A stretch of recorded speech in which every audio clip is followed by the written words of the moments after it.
Welcome, ladies and gentlemen, to the 11 Stretch. My name is Alex Schreiner, joined always with my good friend and co-host. Alex, it's good to see you again. My name is Paul Epi.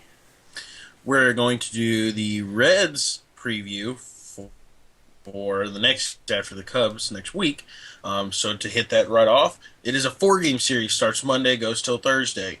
The pitchers are Tim Adelman, Robert Stevenson, Anthony Disclafani, and then it was a to be determined for the last game that for what I look at for the pitchers, and it was to be determined. Yeah, for the Cardinals, it's going to be Jaime Garcia on Monday. He's actually taking Luke Weaver's spot in the rotation. Adam Wainwright on Tuesday, Mike Leake on Wednesday, and Alex Reyes on Thursday. Injuries to report for the Cincinnati Reds. There's a couple of them. Actually, I have four down that you might memorize. Homer Bailey. Whoops. Zach Cozart, Billy Hamilton, and Devin Mesoraco. What's wrong with Billy Hamilton? Do you know? I actually didn't know. Uh, I actually didn't know he was injured. I actually do not know. If you want to go ahead and say your injuries, and then I'll look it up real Sure. quick. Yeah, for the Cardinals, there's really only one injury of note, and that's Matt Holliday. He took batting practice yesterday, Friday, in Wrigley Field to test his thumb. There's still no timetable. The hope is that he can get back in the final week of the regular season, but you kind of have to wonder, is it worth it? Is he going to do anything useful? Is he going to contribute? But the idea is that he can hopefully come back within the next week. But like I said, there is no timetable there. And then the Billy Hamilton injury is a left oblique strain, which they put him on the 15-day DL on the 21st, so 3 days ago. So he's done for the season then. Yeah, they're. I mean, I would even say even if he was out earlier, they would keep him out to the end of the season. Obviously, we all know that the Reds aren't in anything, so yeah, he's out till the next season. And then, Devin Mesoraco has been having a whole bunch of problems since his breakout season. What, 2 years ago, a year ago? Yeah. So, all right. So jumping into the who's hot and who's not. Who's hot? I don't really look at numbers, which is going to be surprising when I tell you the who's not hot. So I usually like to go with players that I feel have the potential of getting hot against the Cardinals because I truly believe that I don't care what you did the last series because you could go over and then come into the next series and tear it up.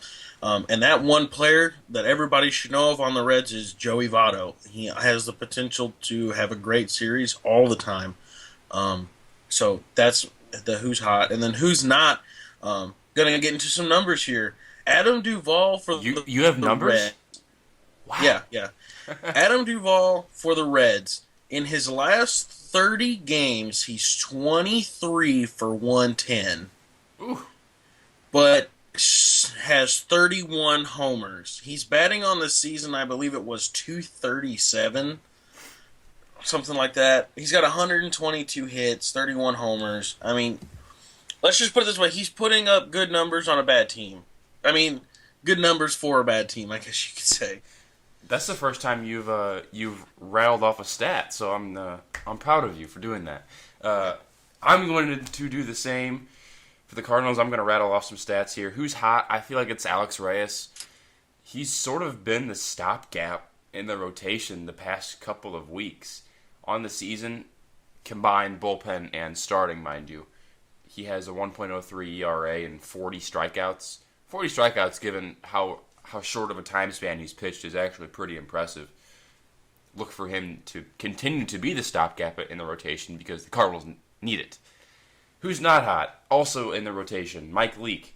He got torched the first game of the Cubs series on Friday in the first inning, and they were never able to recover after that. Now, Mike Leake will pitch against the Reds. So will Reyes, but Mike Leake on the season has a 4.72 ERA and a 1.33 WHIP. I mean, when it comes to Cardinals pitching, you just don't think of guys that have over a 4.5 ERA or even a 4 ERA for that matter. So we'll see. I mean, it's sort of the same old with the rotation. Yeah, so moving straight into the prediction.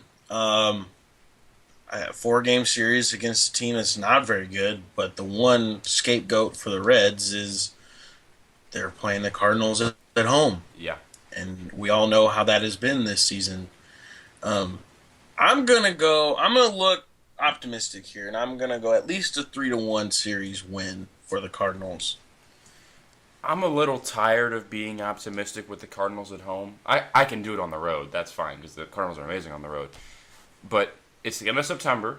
The Cardinals aren't going to have a winning record at Busch Stadium. I'm a little tired of saying that they're going to beat teams that they are. Yeah, I'm a little tired of saying that they're going to beat teams that they should because they usually don't. I'm going to go with the 2-2 split. The Cardinals should win 3-1, and they should win 4-0. Honestly, they should sweep the entire week at home, but it's not going to happen. So I'm going to go 2-2 split. Yeah, I can believe you there. I just gotta from watching Cardinal baseball, and we'll kind of dive further in this probably in the podcast, but just from watching it all the time over the years, they always seem to in the last week of the season or so, they always seem to do something magical Yeah, and that's true. they basically do what they have to do to get in, and I'm looking for that to happen once more. We didn't lose any ground on the Giants yesterday, half a game back of them because they lost the Padres, but the Mets did win. So I gotta hope for some good mojo. But that is it for the preview of the Reds. We will be making a podcast coming out on Sunday. Um, so be out look on the lookout for that. And other than that, that's all I have for the preview. For Paul Epi, my name is Alex Schneider. This has been 11 Stretch. Thank you guys for tuning in.